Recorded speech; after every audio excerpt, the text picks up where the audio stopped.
ಮಹಾರಾಷ್ಟ್ರದ ನಾಸಿಕ್ನಲ್ಲಿ ಐಟಿ ತಂಡದಿಂದ ಭರ್ಜರಿ ಬೇಟೆ ನಡೆದಿದೆ. ಚೀಲಗಳಲ್ಲಿ ತುಂಬಿಟ್ಟಿದ್ದಂತಹ ಕೋಟಿ ಕೋಟಿ ಹಣವನ್ನು ಕಂಡು ಐಟಿ ಅಧಿಕಾರಿಗಳೇ ಶಾಕ್ ಆಗಿದ್ದಾರೆ. ಮಹಾರಾಷ್ಟ್ರದ ನಾಸಿಕ್ನಲ್ಲಿ ನಡೆದಿರುವಂತಹ ಐಟಿ ತಂಡದ ಭರ್ಜರಿ ಬೇಟೆ ಇದೆ. ಕೋಟ್ಯಾಂತರ ರೂಪಾಯಿ ದುಡ್ಡನ್ನ ಚೀಲಗಳಲ್ಲಿ ತುಂಬಿಟ್ಟಿದ್ದಾರೆ. ಅಧಿಕಾರಿಗಳೇ ಶಾಕ್ ಆಗಿದ್ದಾರೆ ರೇಡ್ ಮಾಡಿದಾಗ. ಹೀಗೆ ಬರೋಬ್ಬರಿ 26 ಕೋಟಿ ರೂಪಾಯಿ ನಗದು ಈ ದಾಳಿಯಲ್ಲಿ ಪತ್ತೆಯಾಗಿರೋದು. ಸದ್ಯ ಐಟಿ ಅಧಿಕಾರಿಗಳು ಈ ಹಣವನ್ನು ವಶಪಡಿಸಿಕೊಂಡಿದ್ದಾರೆ. ಜ್ಯುವೆಲರಿ ಶಾಪ್ ಒಂದರಲ್ಲಿ ಈ ಹಣವನ್ನು ವಶಕ್ಕೆ ಪಡಿಸಿಕೊಂಡಿರೋದು ಐಟಿ ಅಧಿಕಾರಿಗಳ ಟೀಮ್.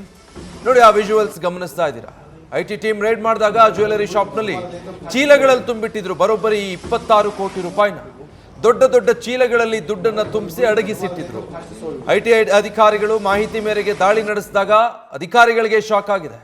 ಇಲ್ಲಿ ಅಕ್ರಮವಾಗಿ ಹಣ ವರ್ಗಾವಣೆ ಆಗ್ತಾ ಇರಬಹುದು ಅಂತ ವ್ಯವಹಾರ ನಡೀತಾ ಇದೆ ಅನ್ನುವಂಥ ಆರೋಪ ಕೇಳಿ ಬಂದ ಹಿನ್ನೆಲೆ ಒಂದಷ್ಟು ಮಾಹಿತಿಯನ್ನು ಕಲೆ ಹಾಕಿ ಈ ರೇಡ್ ಮಾಡಿದ್ರು ಐಟಿ ಅಧಿಕಾರಿಗಳು. ಬಟ್ ಇಷ್ಟು ದೊಡ್ಡ ಪ್ರಮಾಣದಲ್ಲಿ ನಗದು ಸಿಗಬಹುದು ಅಂತ ಅಂದಾಜಿರಲಿಲ್ಲ ಅನ್ಸುತ್ತೆ. ಈ ರೀತಿಯಾಗಿ ಚೀಲಗಳಲ್ಲಿ ತುಂಬಿಟ್ಟಿದ್ದಂತಹ ಹಣವನ್ನು ಸದ್ಯ ಐಟಿ ಅಧಿಕಾರಿಗಳು ಸೀಸ್ ಮಾಡಿದ್ದಾರೆ. 26 ಕೋಟಿ ರೂಪಾಯಿ ನಗದು ಜೊತೆಗೆ 90 ಕೋಟಿ ಮೌಲ್ಯದ ಆಸ್ತಿಯನ್ನ ಜಪ್ತಿ ಮಾಡಿದ್ದಾರೆ. ಸುರಾನಾ ಅನ್ನುವಂಥ ಜ್ಯುವೆಲರಿ ಶಾಪ್ ಇದು. ಅಂದರೆ ಅಲ್ಲಿ ಮಹಾರಾಷ್ಟ್ರದ ಮುಂಬೈನಲ್ಲಿ ಬಹಳ ಪ್ರಖ್ಯಾತಿ ಹೊಂದಿರುವಂತಹ ಜ್ಯುವೆಲರಿ ಶಾಪ್ ಇದು. ಸುರಾನಾ ಅನ್ನೋ ಜ್ಯುವೆಲರಿ ಶಾಪ್ನಲ್ಲಿ ಅಕ್ರಮ ಹಣ ಸಾಗಾಟ, ಹಣ ವರ್ಗಾವಣೆ ಈ ರೀತಿಯಾದಂಥ ಚಟುವಟಿಕೆಗಳಲ್ಲಿ ನಡೀತಾ ಇದೆ ಅನ್ನುವಂಥ ಒಂದು ಸಣ್ಣ ಕ್ಲೂ ಸಿಗುತ್ತೆ ಐಟಿ ಅಧಿಕಾರಿಗಳಿಗೆ. ಸೊ ಅದ್ರ ಬಗ್ಗೆ ಒಂದಷ್ಟು ಮಾಹಿತಿ ಕಲೆ ಹಾಕಿ ಪ್ಲಾನ್ ಮಾಡಿ ಇವತ್ತು ತಂಡಗಳಾಗಿ ಐಟಿ ಅಧಿಕಾರಿಗಳು ಅಲ್ಲಿ ದಾಳಿ ನಡೆಸಿದಾಗ ಬರೋಬ್ಬರಿ 26 ಕೋಟಿ ರೂಪಾಯಿ ನಗದು ಅಲ್ಲಿ ಪತ್ತೆಯಾಗಿರೋದು. ಈ ರೀತಿಯಾದಂಥ ಚೀಲದ ಸ್ವರೂಪದ ಬ್ಯಾಗ್ಗಳಲ್ಲಿ ಅದನ್ನು ಜೋಡಿಸಿ ತುಂಬಿಟ್ಟಿದ್ರು.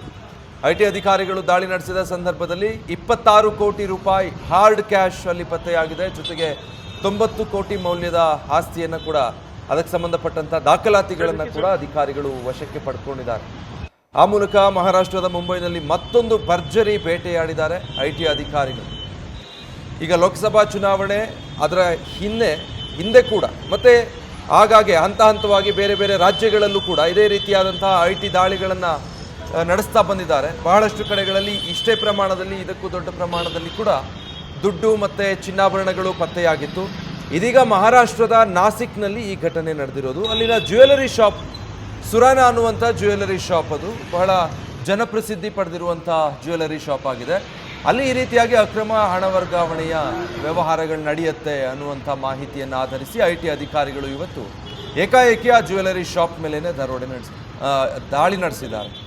ಈಗ ನೀವು ದೃಶ್ಯದಲ್ಲಿ ನೋಡ್ತಾ ಇರೋದು ಆ ದಾಳಿ ನಡೆಸಿದ ಸಂದರ್ಭದಲ್ಲಿ ಯಾವ ರೀತಿ ಹಣ ಮತ್ತು ಅಪಾರ ಪ್ರಮಾಣದ ಆಸ್ತಿ, ಅದಕ್ಕೆ ಸಂಬಂಧಪಟ್ಟಂಥ ದಾಖಲೆಗಳು ಪತ್ತೆಯಾಗಿದೆ. ಜ್ಯುವೆಲರಿ ಶಾಪ್ ಒಂದರಲ್ಲಿ 26 ಕೋಟಿ ರೂಪಾಯಿ ನಗದು ಸಿಗುತ್ತೆ ಅಂದರೆ ಹೇಗೆ? ಈಗ ಅಲ್ಲಿ ಬಂದು ಚಿನ್ನ ಒಡವೆ ಕೊಂಡ್ಕೊಳ್ಳುವಂಥವ್ರು ಒಂದಷ್ಟು ಭಾಗಶಃ ಕ್ಯಾಶ್ನಲ್ಲೇ ವ್ಯವಹಾರ ನಡೀಬಹುದು. ಅದು ಕೂಡ ಒಂದು ಹಂತಕ್ಕೆ. ಬಂದವರೆಲ್ಲರೂ ಸಂಪೂರ್ಣವಾಗಿ ಕ್ಯಾಶ್ನಲ್ಲೇ ಅಲ್ಲಿ ಹೋಗಿ ಖರೀದಿ ಮಾಡೋದಕ್ಕಾಗಲ್ಲ, ಆ ರೀತಿ ಅವಕಾಶನೂ ಇರೋಲ್ಲ. ಬಟ್ ಹಾಗಿದ್ರೆ ಈ ಹಣ ಎಲ್ಲಿಂದ ಬಂತು? 26 ಕೋಟಿ ಮೂಲ ಏನು? ಅದಕ್ಕೆ ಸಂಬಂಧಪಟ್ಟ ಹಾಗೆ ಐಟಿ ಅಧಿಕಾರಿಗಳು ಇನ್ವೆಸ್ಟಿಗೇಷನ್ ಮುಂದುವರಿಸಿದ್ದಾರೆ. ನ್ಯೂಸ್ ಫಸ್ಟ್, ನಿರ್ಭೀತಿಯಿಂದ ನಿಮ್ಮ ಪರವಾಗಿ.